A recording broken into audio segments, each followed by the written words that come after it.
Yang kedua, saya pernah di Facebook kemarin ada yang tanya ke saya, masa Mas, Ki Ageng Sempalo itu katanya klasternya di Ponorogo.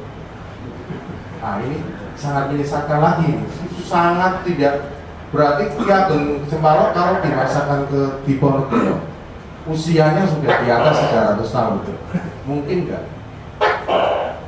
Dan tidak ada catatan sejarah di Pangeran Diponegoro tentang Ki Ageng Sempalo, kecuali pada era Mataram awal saat mulai dilakukan pembabatan Alas Gambira. Lanjut Mas Rizky. Nah, ini tadi almanak yang saya sampaikan ketika Raffles berkuasa di Pekalongan. Pekalongan dengan Kedu dijadikan satu Karstena. Pekalongan Kedu ini penguasanya W.N. Lawrence sebagai residen. Orang-orang yang semua di Batang juga ada penguasanya. Ini dokumennya. Dan di situ ada sebuah catatan yang sangat menarik. Nanti kita bandingkan dengan jumlah penduduk 15 tahun kemudian. Tahun 1815 jumlah penduduk Pekalongan itu 143 orang Tionghoa 2000 orang. Yang lainnya ya ada orang Eropa paling ratusan orang dan sebagian besar tentu orang Jawa. Lanjut Mas. Nah, pada saat pecah perang Jawa, saya menemukan sebuah tanda-tanda bahwa Pekalongan itu tidak terjadi perang Jawa di situ. Tetapi ada kemungkinan Laskar Diponegoro itu mereka setelah berperang ada yang beristirahat di Pekalongan, di Batang, juga di beberapa daerah di selatan Pekalongan. Di sana ada Mbak Yesuti Sadikusumo di Keramat. Kemudian saya kemarin ada yang cross check juga ke Candi Aren, di sana ada makam. Nanti Mas Agus dari Batang Heritage bisa mengambarkan informasinya. Nah, itu yang saya mengamati walaupun sangat sulit. Nah, jadi data-data tentang perang Jawa itu hanya kita dapatkan ketika kita membaca Babad Diponegoro. Yang saya agak gemes, kok yang meneliti orang Inggris ya, bukan orang Indonesia atau orang Jawa, apalagi orang Pekalongan. Jadi betapa kita miskinnya terhadap literasi. Jadi kalau kita mau menjadi aktor dalam ekonomi, dalam melawan globalisasi ini ya, salah satu yang harus dikuatkan adalah literasi. Tanpa itu ya mungkin kita akan terlewatkan dan hanya menjadi penonton saja di era globalisasi. Lanjut Mas. Nah, saya ketika ini kita menuju ke mendekati perang Jawa, 5 tahun sebelum perang Jawa, saya menemukan sebuah dokumen lagi. Pekalongan itu pada saat itu dibagi 14 distrik. Ini masih sangat sedikit sekali. Tangkap Jen, Tunggu, dan desa-desanya tidak. Kalaupun mungkin itu disebut padukuan sudah ada, tapi belum menjadi sebuah secara administrasi itu menjadi desa atau dalam aturan tata pemerintahan kolonial itu ya distrik. Itu baru distrik itu saya agak sulit sebenarnya membacanya. Kami ada Panja, Tirto, Buaran, kemudian ini apa Mas Rizky dibaca dari situ Mas? Yang Mira Desa ya?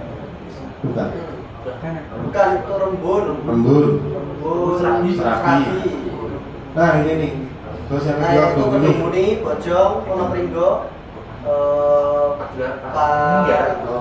Paninggaran. Terus Kajen, Kesesi, Karanganyar. Nah itu yang sudah disebut distrik. Berarti yang lain masih mungkin belum seperti tadi kita saksikan tahun 1789 aja masih hutan belantara, masih banyak macan. Singgah ngomong ya. Lanjut Mas. Nah, kita ketika Perang Jawa dimulai, Belanda mengalami kebangkitan yang sangat luar biasa.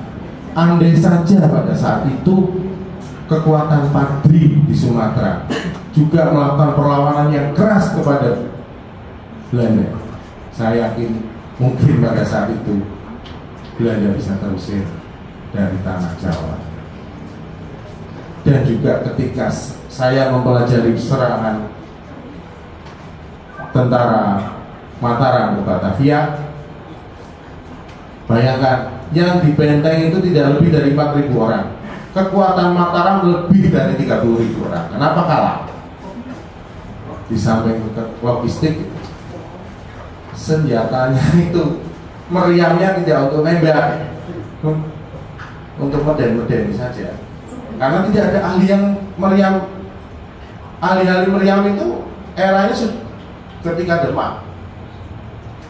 Ada teknik metalurgi yang dikembangkan pada era Demak itu. Dan ketika Mataram berbasis dengan pertanian, maka teknik metalurgi itu hilang. Dan ketika Van der Bos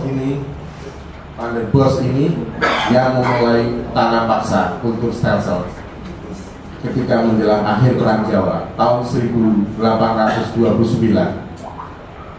dia mulai mendirikan pabrik gula Batavia di pesisir utara. Salah satunya adalah ini pabrik gula yang saya temukan dari pelukisnya ini adalah pabrik gula di Wonopringgo yang dibangun oleh Alexander Louden, nama itunya, yang dipercaya kontraktornya. Mereka bekerja sama juga dengan orang Tionghoa untuk mulai, karena gula sudah mulai menjadi primadona di Eropa. Lanjut Mas. Kemudian ketika itu maka kemudian terjadi sebuah perubahan yang sangat besar, perubahan sosial, di mana petani yang tadinya menggarap sawah itu mereka harus menjadi buruh di perkebunan tebu yang dikelola oleh para penjajah, yang kemakmurannya hanya untuk mendatangkan devisa bagi pembangunan kastil-kastil di Belanda. Lanjut. Nah, kita bisa kemudian memasuki Perang Jawa. Karena Perang Jawa itu sangat unik. Ketika bulan puasa, semua laskar tidak mengadakan perlawanan, dan satu hal itu dimanfaatkan oleh Jenderal de Kock untuk menipu Pangeran Diponegoro. Dan ini dua lukisan yang sangat berbeda. Ini sangat Belanda sentris oleh Nicolaas Veerman dan ini oleh Raden Saleh. Makanya kita harus berhati-hati membaca naskah Belanda, karena inilah mulai mereka menanamkan pengaruh. Ini seolah-olah Pangeran Diponegoro tidak berdaya dengan sebuah bendera Belanda di sini. Tapi ketika Raden Saleh menggambarkan bahwa di sini penuh kebimbangan dari para laskar Diponegoro, kemudian Diponegoro tampak terlihat dia menahan marah. Ini yang sangat berbeda. Sudut pandang bisa berpengaruh dari mereka yang bukan penjajah. Lanjut.